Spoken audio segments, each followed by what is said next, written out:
Welcome to Strait Forward, a podcast about Taiwan, the island epicenter of technological innovation, and the global fight for democracy. I'm your host, Channing Lee, and I'm here in Taipei. I'm really excited to have a conversation about a topic that we've talked a little bit about, but not in too much depth, and that is civilian defense. As we know from all of our conversations, Taiwan faces a plethora of threats from Beijing, but those threats don't stop at traditional military coercion. Disinformation, information manipulation, cognitive warfare, psychological manipulation, legal intimidation, transnational repression. These are all ways in which Beijing is trying to start a war with Taiwan before a war even starts. And in that sense, it's really important for us to understand how Taiwan has been mobilizing people, reaching out to civilians, to citizens, to get them thinking about how to prepare in case of a crisis. On that note, I'm really honored today to be joined by legislator Puma Shen. He is a national leader in all these conversations around civilian preparedness, and he's now a legislator in the legislative branch. Puma is the founder of Doublethink Lab, of Kuma Academy, and a professor at NTU. So I'm really, really excited to have this conversation with him, and join me in welcoming him to Strait Forward.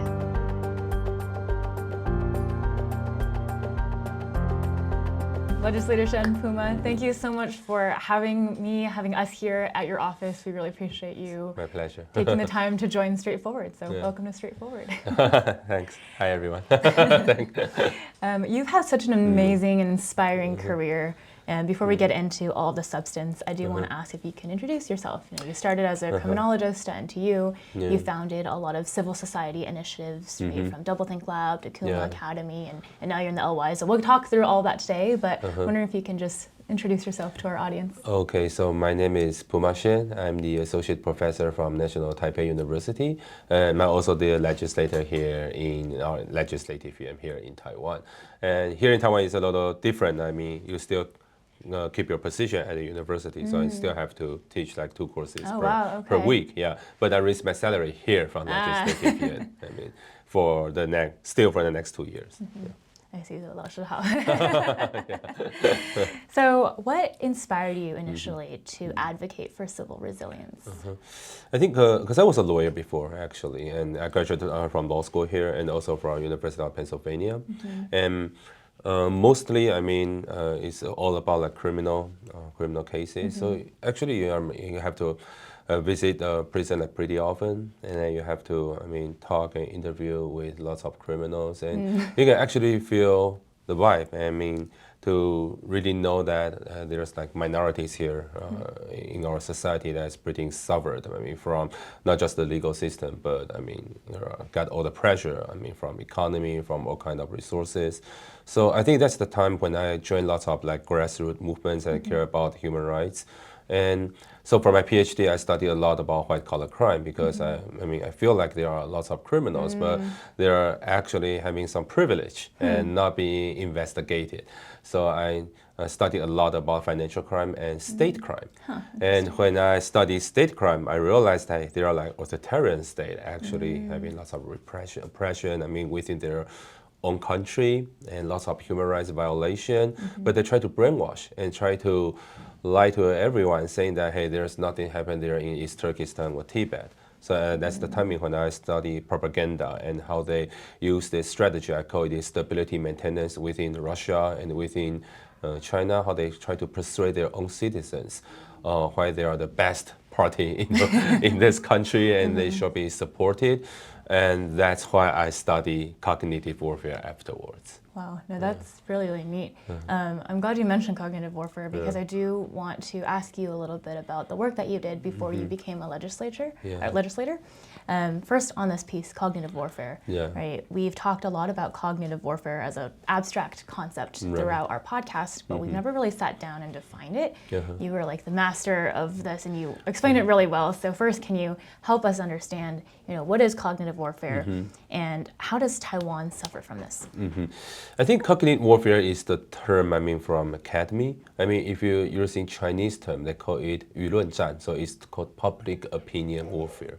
So when it comes to public opinion warfare, it means that they want to swing the public opinion and want to, I mean, redirect the public opinion. So it doesn't need to be fake news. I mean, we usually think about cognitive warfare. We're thinking about, hey, there are tons of fake news. I mean, distributed by fake accounts, but that's not the case. Sometimes, I mean, I won't say sometimes, but 80% of the cognitive warfare is about, I mean, real news, but they try to exaggerate or try to amplify it on the internet. So for example, in 2018, because I've been doing all these grassroots movements, and I have lots of like people who care, lots of friends care about air pollution. So there's one day that they told me that, hey, there are so many people sharing our air pollution articles on Facebook. I mean, we're so glad that Taiwanese people care about air pollution. I mean, no way. I mean, so I tried to investigate the case with one of the professors there from UC Davis. And we found out that there are like 20,000 Chinese accounts within one Facebook groups. And they try to talk about air pollution here in Taiwan with scientific data. And each account could share more than 1,000 articles, will leave 1,000 comments, I mean, all over the internet. So it's like a bot. Yeah, but they're actually real news. Because we do have air pollution here in Taiwan, but they just want to exaggerate and want everyone to care about air pollution in that month. And just right after that, we enter our local election, and there are so many politicians notice that, hey, everyone is care about air pollution right now, so they use air pollution to attack the ruling party at that time, and actually being, I mean, pretty successful. So it doesn't mean that China is messing up our election, but they're using this kind of public opinion warfare and try to test what's our needs and what's our vulnerabilities and what's our preference, and then use it, I mean, to divide our society. I think that's the way how to initiate what do they call the public opinion warfare. No, I think that's a really great way of explaining it and really clear, because you're right. I definitely think, you know, especially in the U.S., there is a lot of mistrust of media, right? People are accusing others of, you know, either putting out fake news or whether. So I find it interesting that your point is it's not whether it's fake or not. It's kind of what are the narratives that the adversary is trying to pick out and amplify in order to sway public opinion. So that's really neat or interesting. Can you explain what are some of the major narratives in the last few months or even last year? Right, there were obviously a lot of you know, elections and recall movements and, you know, a lot of political activity, and of course with the military drills in the last few months. What are some of the narratives you think that Beijing is kind of picking and choosing to really try to test these waters?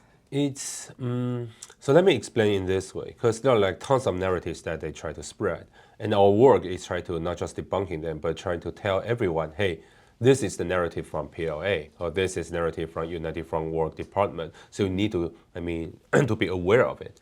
So how China tried to fight back since 2020 is try to neutralize what they're doing, and the way they did it is that, oh, the U.S. also has their own propaganda. DTP, the ruling party here in Taiwan, is also initiating their own cognitive warfare. So that's the way, I mean, try to neutralize. Not saying that what they're doing, what China is doing is good, but try to saying that the US is the devil. The ruling party is just like the Communist Party.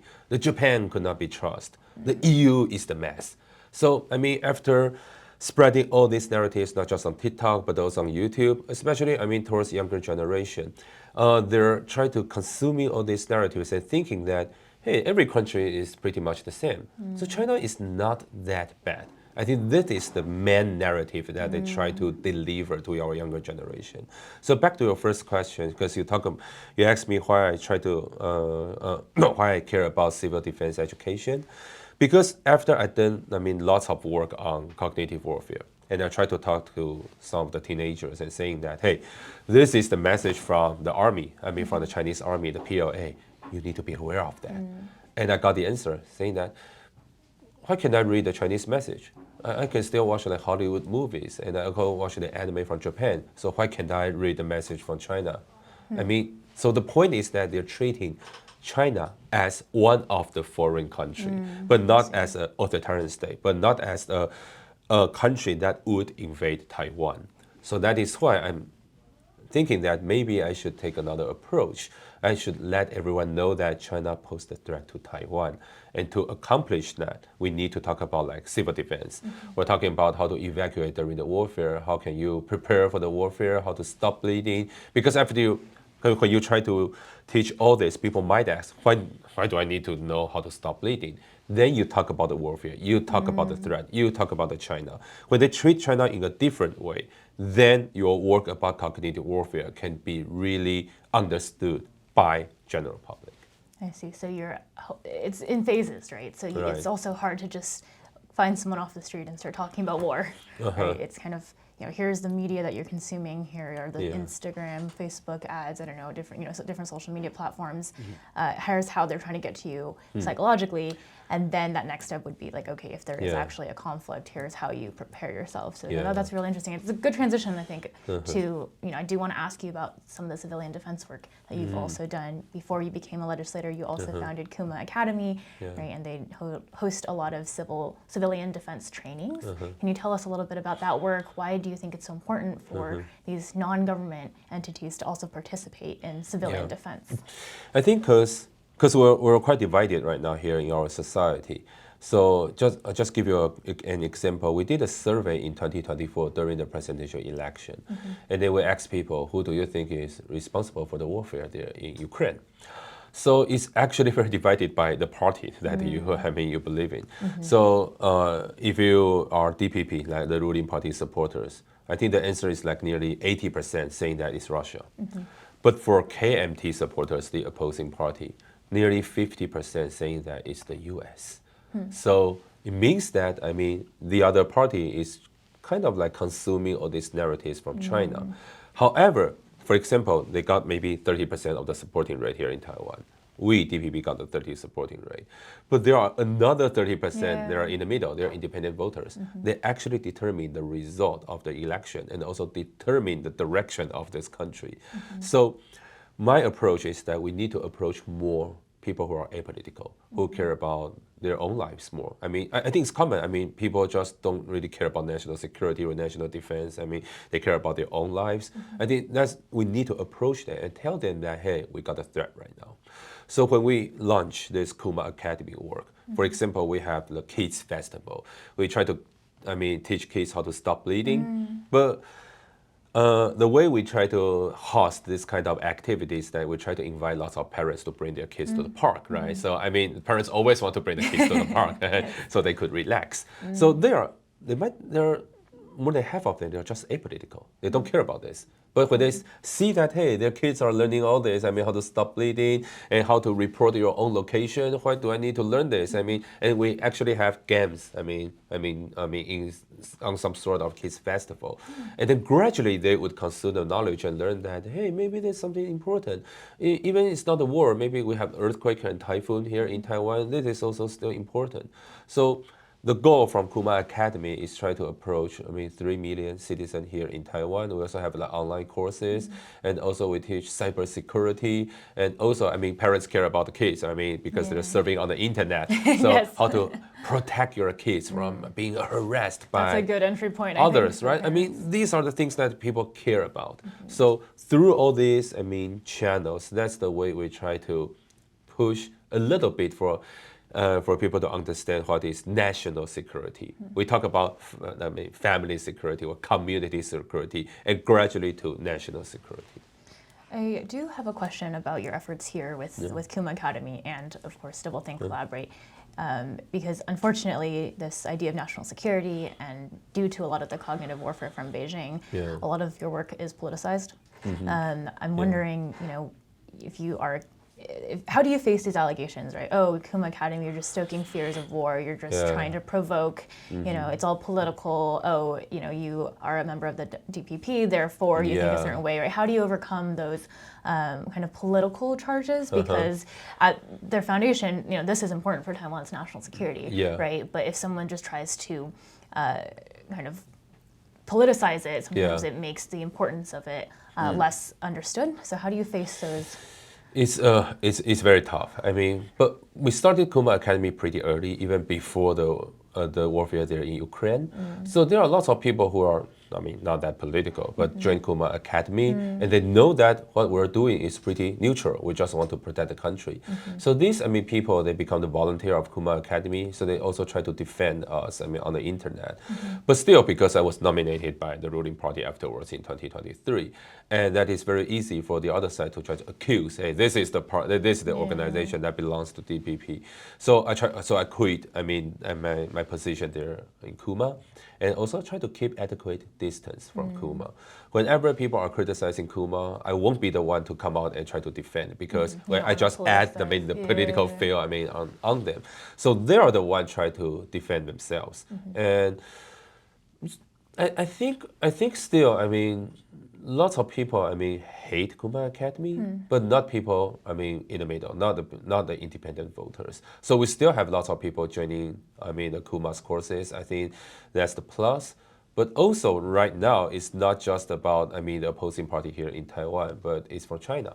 So China tried to sanction me and sanction Kuma and sanction people who donate to Kuma simultaneously. So still try to connect me and Kuma and other people, try to, I mean, having this political label on them. So, but I think it's a double-edged sword, because even in this way, people try to think, why is Kuma Academy, I mean, such a, I mean, a normal group, I mean, being sanctioned by China? Maybe what they're doing is important. So, It's a good spin on it. So thank you, China. Try to promote us. Not everyone knows Kuma Academy at the very beginning, but not everyone knows because you sanctioned Kuma Now the Academy. whole world knows, and so Yeah. everyone in Europe and around the world can come and learn from Kuma Academy. Yeah, so maybe it's not a bad thing, I think. But it's a very valid argument. How can I try to persuade, especially our target audience is the independent voters. So how can we persuade them that it's not that political? Because when you talk about warfare, you talk about political warfare. And in Chinese ideology, the military is just part of the politics, right? So you need to talk about politics. So sometimes I try to be neutral, but sometimes I have to say, neutral is not a political stuff. It's a little tough when you're literally a member of the legislative branch to be neutral. No, I appreciate you talking about this. Obviously, civilian defense is really important, and it's interesting because in Taiwan, I think generally there are a lot of assumptions about how much people actually care about this, how much they really feel invested, and I think generally, it depends on the way the question is asked, right? Oftentimes in the U.S., we read all these polls like this many % of people would fight, this many % of people care about their country. Well, kind of depending on how those questions are asked, there are different levels of responses. But I think what you're trying to get at is it's not that people don't care, not that people kind of brush away the threat. It's just that, you know, from a government perspective or from an NGO perspective, trying to reach people where they're at in order to prepare the country for defense. I think that's really important work. So kudos to you guys. I think we're still pretty successful because we did a survey like every 2 years. So we asked people whether you want to fight, whether you will surrender if the war happened tomorrow. Okay, it's always pretty much the same, like 50 to 60% saying that they want to fight, and 20% saying that they want to surrender, and there are like 30% saying that, oh, I don't know, I have no idea. And that's our target audience actually, but that's also Chinese target audience. They want to move this 30% to the surrender side. And if we become a 50-50 society, 50% saying that they want to surrender, that would be the best timing for them to shoot a missile, because we will surrender, we send a peace agreement, and that's the end game for Taiwan. So, but every 2 years we ask people who wants to fight and asking them, okay, you say you want to fight, what are you going to do? And it's an open question. We didn't give them the option. In 2019, no one answered civil defense. No one. Nearly half of them saying that, yeah, I'll just do what government asks us to do. And sometimes they say, oh, I will join the military, but maybe he's like already 70 years old. Is it because they just don't know what the options are? Yeah, but we do not give them the option because we really want to test them. I see. But after 2 years, after we founded Kuma Academy and also other civil defense group, nearly 20% of them saying that they want to do civil defense. So it means that there's a certain groups of people being affected, and they know the idea called civil defense, and they could answer that when people ask them. I think that's a plus. And so what I hope is that if 50% saying that they want to do civil defense, that would be ideal. That's awesome. Well, hopefully, as time goes on, more and more people will be able to, take the courses and prepare themselves. So. Yeah, but that really raises the cost, right? I mean, if China wants to invade, so I think that's why China really hates me. We'll get to that, I'm sure. But and I do want to talk a little bit about the work that you're doing now in the legislative branch. Congratulations, right? You won a seat a couple years ago. As you mentioned, you were nominated by the Democratic Progressive Party to fill a seat. I think it's legislator for nationwide and overseas. For those of us not as familiar with the parliamentary system, can you explain what that seat actually is tasked to do? Yeah, so I just do, my work is just similar to any other legislator here in Legislative Yuan, but lots of them are being elected by their own district. So they have to, go back to their own district and, to do the public service. And for me, because I'm just nominated, they put it on the party list. So being the legislator, automatically, if we got, certain amounts of votes. I see. So I was put, I think, number 2 on the party list. So, it's... and we always got like 30% of the party votes. So, but I don't need to, go to district like pretty often. So we focus more on, like me, I focus on national security and national defense issue. And there may be other legislators focus on social welfare, children welfare, things like that. And so right now because we're minority actually here in legislative, even we're the ruling party, but we're the minority in the legislative yuan. So it's very difficult for us to push for the bill, but we still try to. For example, we try to push the bill for economic security. I think that's pretty important if you want to collaborate with the other country. But and then you're also, economy relied on China. That's not acceptable. for me.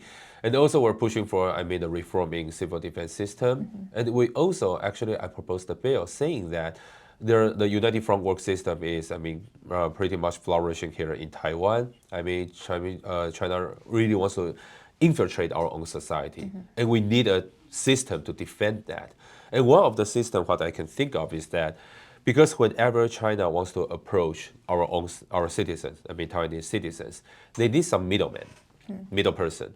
And this middle person should be the one who could travel to China easily and could also approach our local elites, our religious group and temples easily.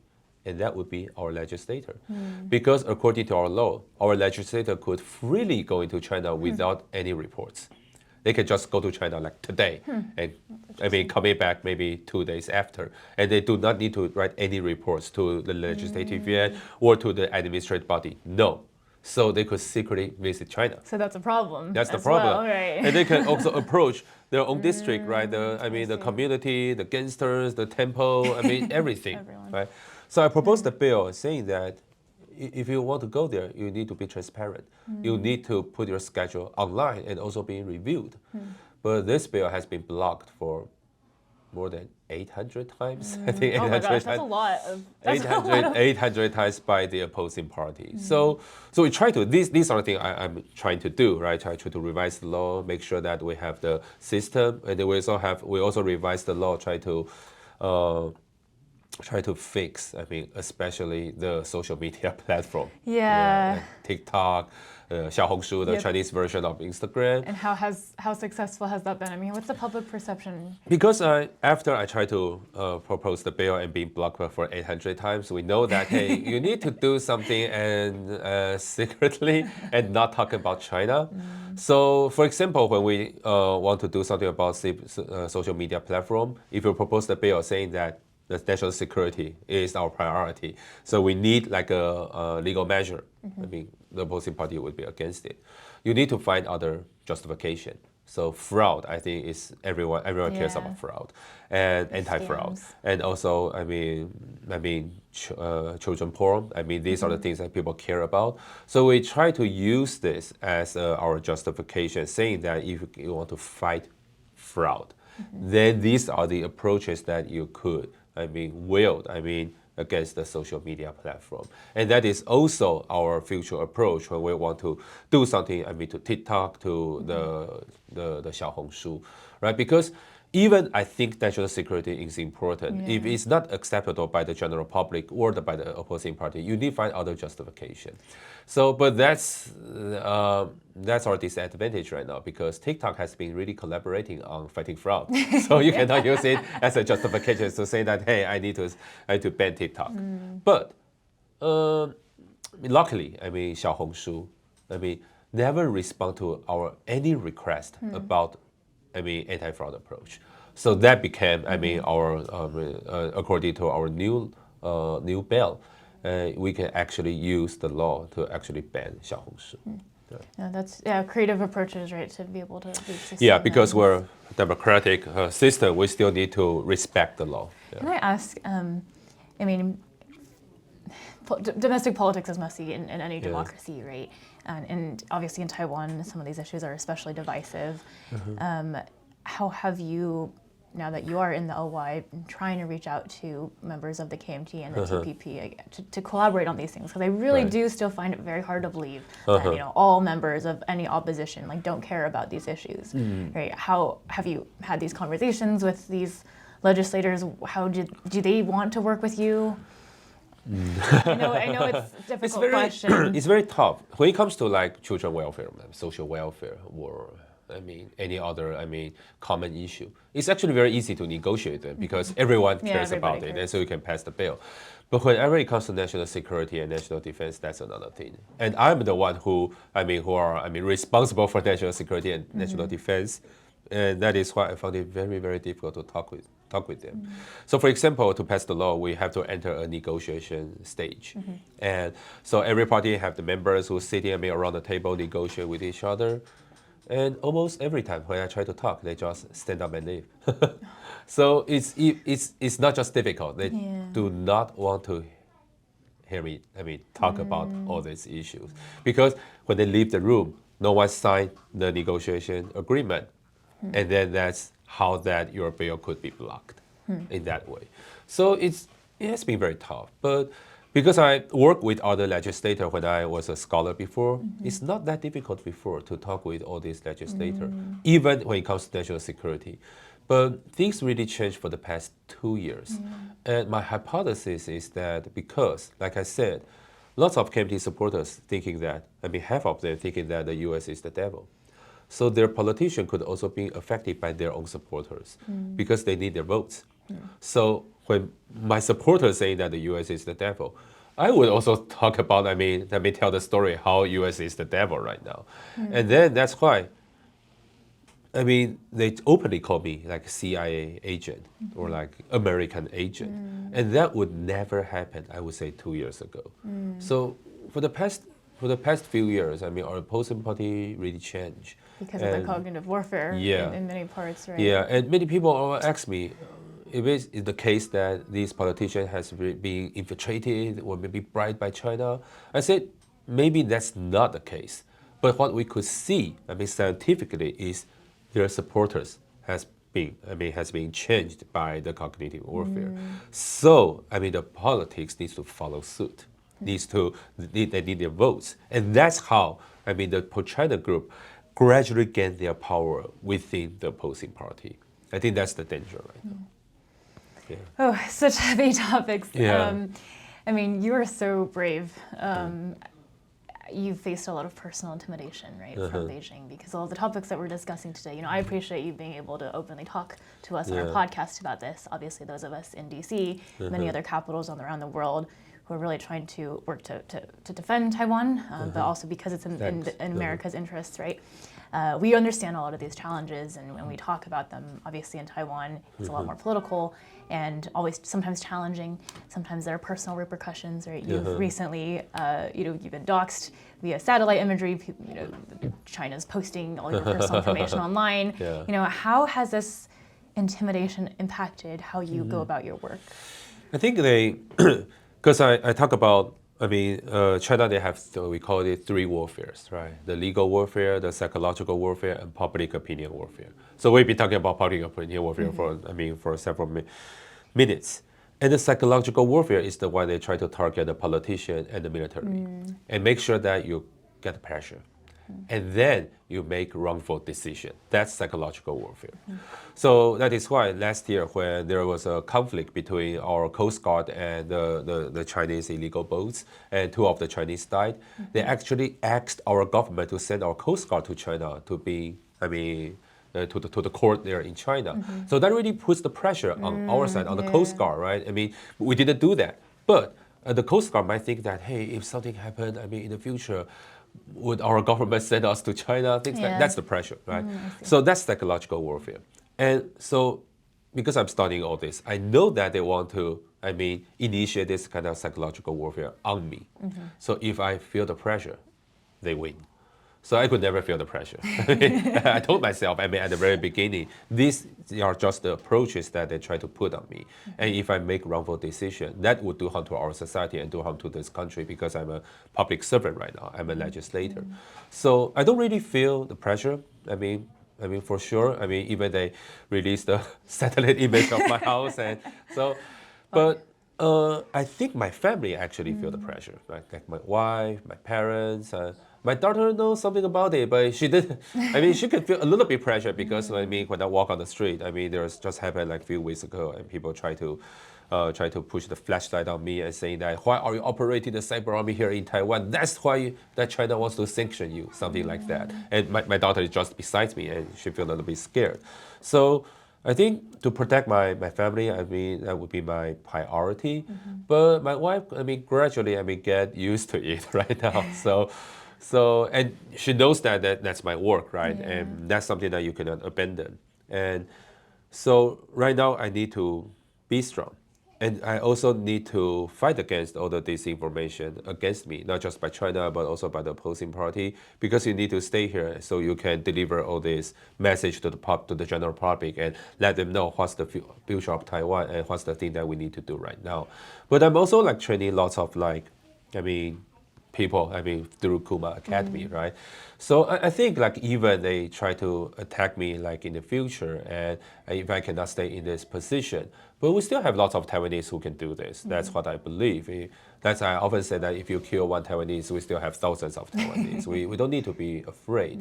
So, but they really want me to do. We have some red media here in Taiwan who are really, really pro-China because they have their own business there in China. Every time when China tries to sanction me, like putting me on the wanted list, put the satellite image of my house, they always ask me, am I scared?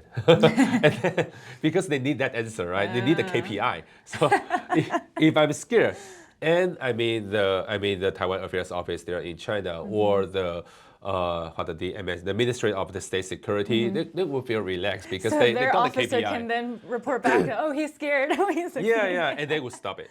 So every time when I say I'm not scared, they will do more. So should you say you're scared or that you're not scared? No, I never say I'm scared. However, you try to post something on Facebook, you can, how to say that? You can make it not public. Private. Just you can make it private, right? And only share the message to some of your friends, right? Close friends or something. Yeah, I really believe that they try to approach my friends.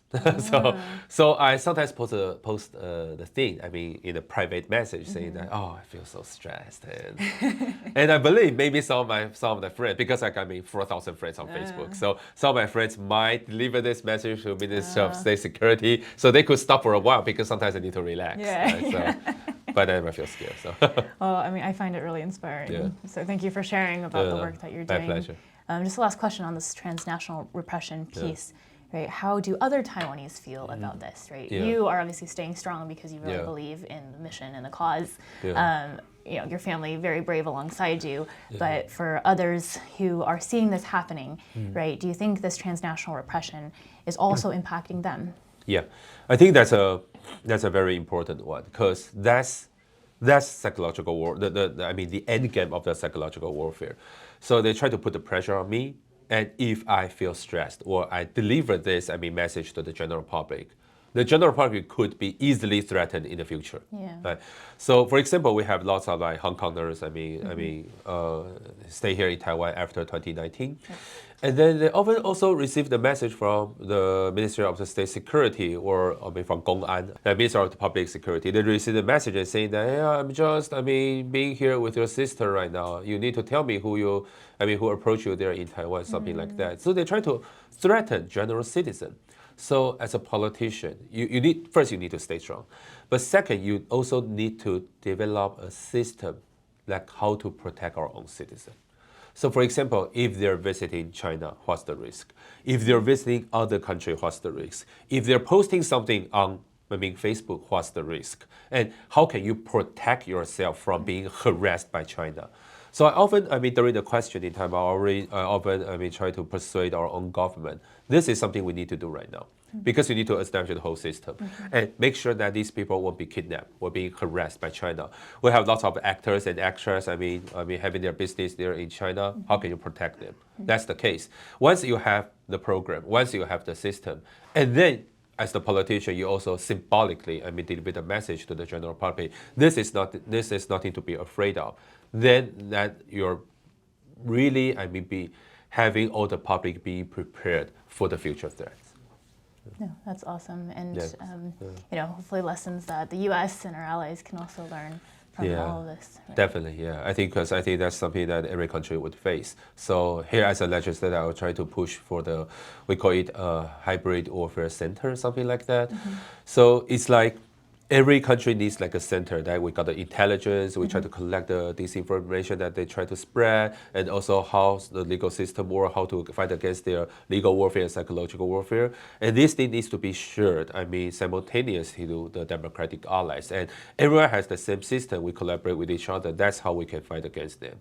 I just give you like a very quick example. When I was in Ukraine in 2023, the warfare is, was still happening there in Ukraine.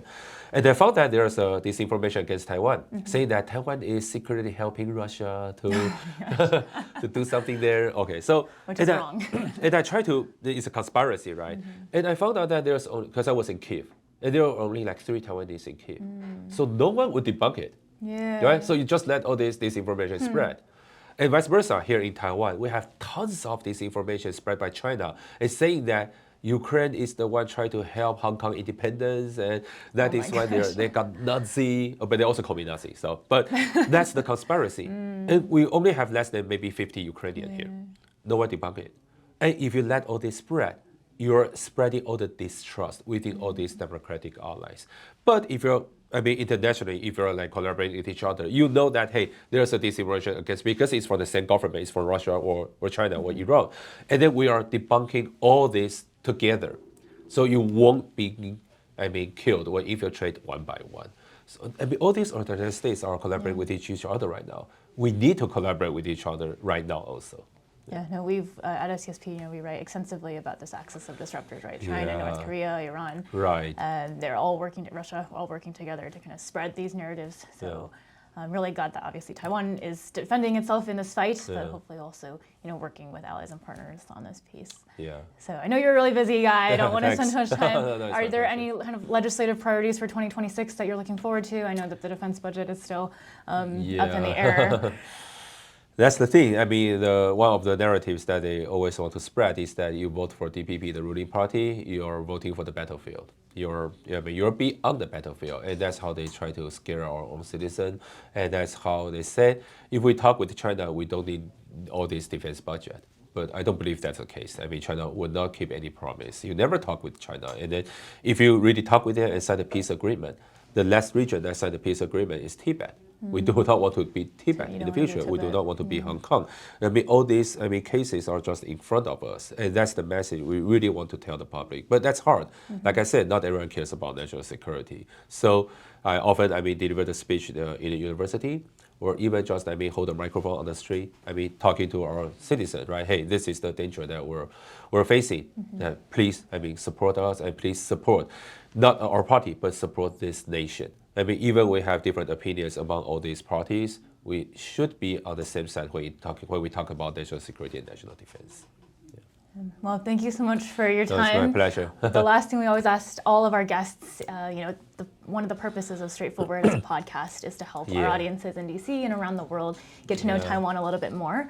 Obviously, we talk a lot about some of these more serious topics. We have some more fun topics as well. I like to ask our guests at the end of each episode if you had a recommendation for Taiwan. It could be a book, a movie, a food, something that, if you don't know anything about Taiwan, something that can help introduce you to Taiwan. What would your recommendation be and why? At first, I think we have great food. I mean, we often talk about food. We have like boba tea. Boba. I mean, it's very famous. But I think also, come to Taiwan when during the election would be very great, because election is more like sports here in Taiwan. So you could see like lots of political talk shows and lots of festival, and maybe a week or 2 weeks before the election, people would be on the street, and there are so many things. We got lots of parade, and That's actually a really good recommendation. yeah. It's very, very unique. So come to Taiwan during the election, you would find, feel the vibe of Taiwan. And the next one would be Yeah, the one in 2026. And then in 2028, January, we have the presidential election. So every 2 years, we have all this like huge election. And we see, I won't say like everyone really care about politics, but it's really like sports. It's people support their teams, their team, right? yeah. and then really try to win. Right? So the voting rate is pretty high here in Taiwan.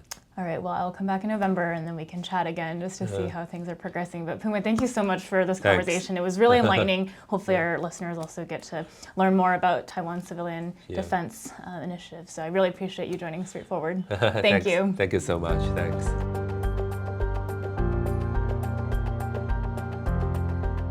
What a wonderful conversation that was. Thank you so much to Puma for joining me on Strait Forward, for explaining all the efforts that he and others in Taiwan are working on in order to bolster civilian defense. I found it so fascinating the way that he explained cognitive warfare.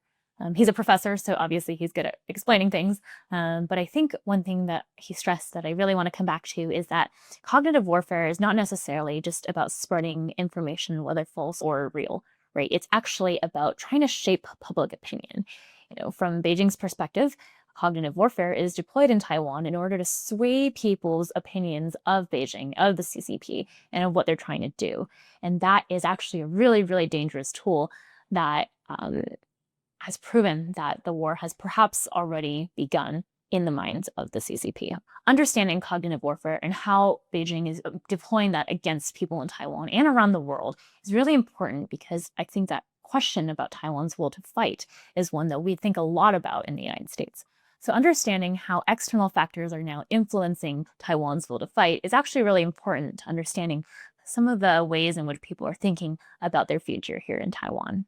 Puma is extremely brave. I don't want to underemphasize or overlook how much personal sacrifice that he is taking on in order to fight for the Taiwan that he believes in. But I really think these are lessons that the rest of us in the United States and around the world can take from his experience, from Taiwan's experience. So thank you again to Puma for joining us on Strait Forward. I think the conversation was excellent. And for our listeners, we look straight forward to seeing you next time.